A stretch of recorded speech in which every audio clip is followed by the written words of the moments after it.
मायके से पहले ससुराल। पद्मा जी रोटी बना रही थी कि तभी किसी ने दरवाजे की बेल बजाई।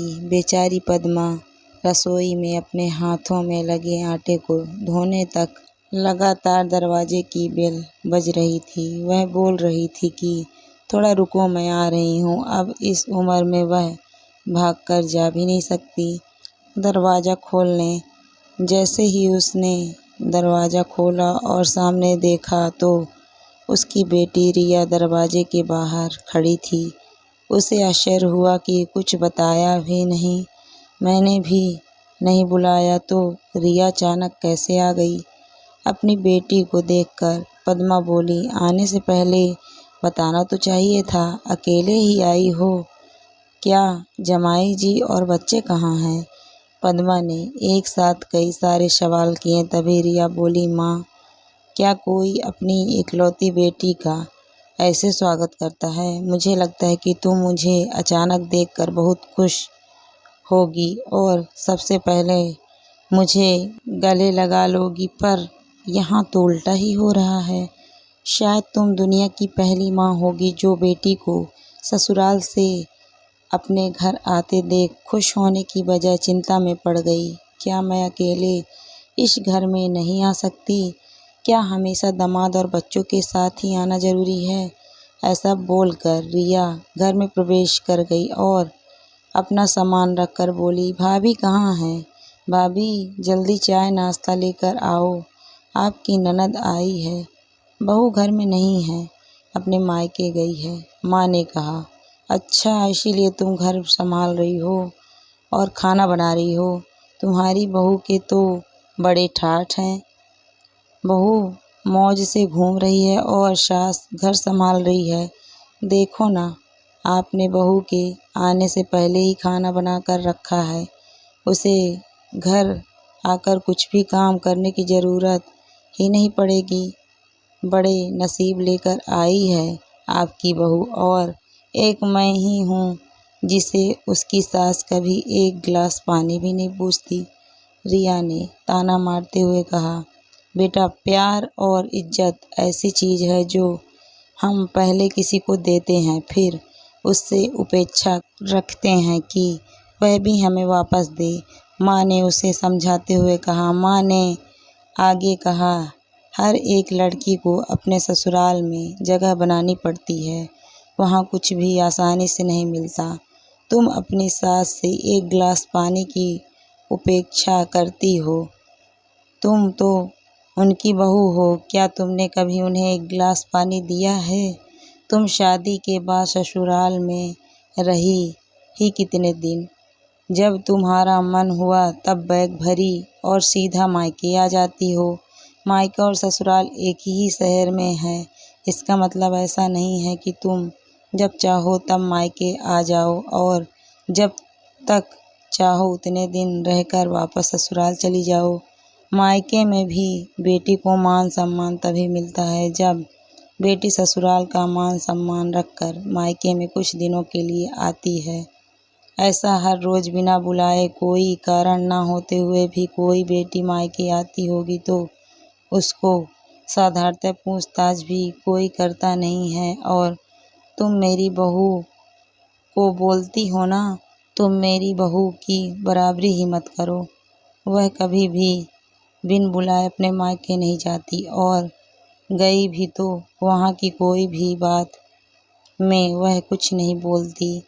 वह जब घर में रहती है तब वह मुझे घर के कोई भी काम को हाथ लगाने नहीं देती। मेरी इच्छा से घर के काम कर रही हूँ। वह मुझे काम करने को नहीं कह गई। अपनी बेटी को माँ के सिवाय अच्छा कौन समझ सकता है?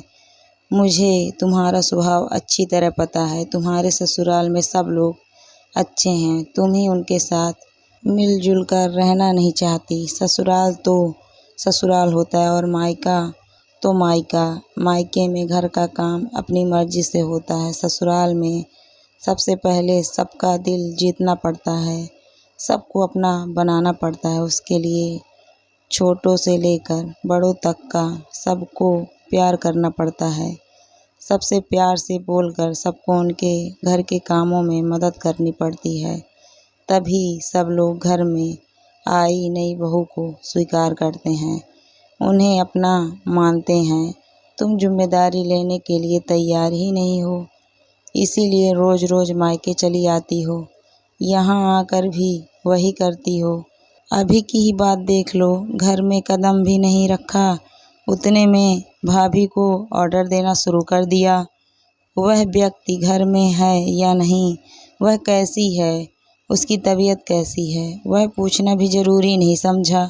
घर में आए मेहमान की मेहमान नवाजी होती है, पर उनका बर्ताव सामने के व्यक्ति को पसंद आए तो मेहमान नवाजी ना मांगते ही पूरी होती है।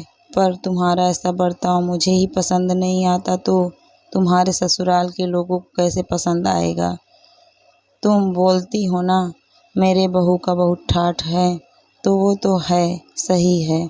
उसने यहाँ हमारा दिल जीत लिया है और हर एक के दिल में खुद की जगह बनाई है। वो रोज़ रोज़ तुम्हारे जैसे ससुराल के लोगों के साथ झगड़ा करके मायके नहीं जाती। इस वजह से ससुराल और मायका दोनों जगह उसकी इज्जत होती है। जब तक उसे अपने मायके से बुलावा नहीं आता तब तक वह जाती नहीं। आज माँ ने ही अपनी बेटी को उसके बर्ताव के दोष दिखाए, क्योंकि उसे लगता था कि अपनी बेटी को अभी नहीं समझाया तो वह कभी नहीं समझाएगी। तब तक बहू भी घर आ गई। उसने रिया को देखते ही बोली, अरे दीदी आप कब आई? मुझे फ़ोन किया होता तो मैं जल्दी घर आ जाती। इस पर रिया बोली, नहीं नहीं भाभी, मैं वापस जा रही हूँ। अभी ही मेरी सास का फ़ोन आया था, उनके सीने में दर्द हो रहा है, मुझे वापस जाना है, आऊँगी वापस कभी यहाँ। ऐसा बोलकर रिया अपना सामान लेकर चली गई। उसकी भाभी ने उसे रोकने का प्रयास किया, पर उसकी सास ने ही अपनी बेटी को रोकने के लिए मना किया और अपनी बहू को बोली, बहू जाने दो, उसे पहले अपना घर संभालने दो, उसके बाद उसे मायके में आने दो। तुम भी किसी के नहीं बुलाने पर तुम्हारे मायके जाती हो क्या? बहू समझ गई कि सास ने उनकी बेटी को जीवन का पाठ पढ़ाया। काफ़ी महीने हो गए रिया का फ़ोन नहीं आया था। वह खुद भी मायके नहीं आई थी, इसीलिए उसकी माँ ने फ़ोन किया। शुरुआत में किसी ने भी फ़ोन नहीं उठाया। थोड़ी देर बाद फ़ोन किया तो फ़ोन उठाया, लेकिन रिया ने नहीं, उसकी सास थी। दोनों की बातें शुरू हुई। तभी बीच में ही रिया की सास ने उसकी माँ को धन्यवाद किया। अचानक उनके ऐसे बोलने पर उनको कुछ समझ नहीं आया, इसीलिए रिया की माँ ने वापस पूछा, आप और किसी और से बात कर रही हो क्या? रिया की सास बोली, नहीं तो फिर आप धन्यवाद किसको बोल रही थी?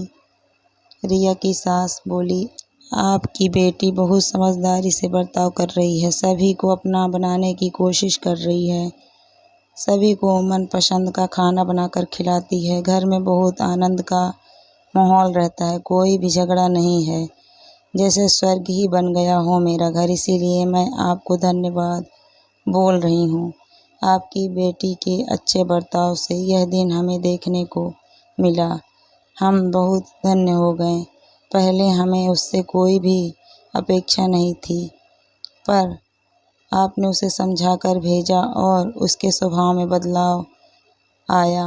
आज उसी रिया को मायके जाना तो दूर की बात है, फ़ोन पर बोलने के लिए भी उसके पास वक्त नहीं है। वह अपने गृहस्थी में व्यस्त हो गई है।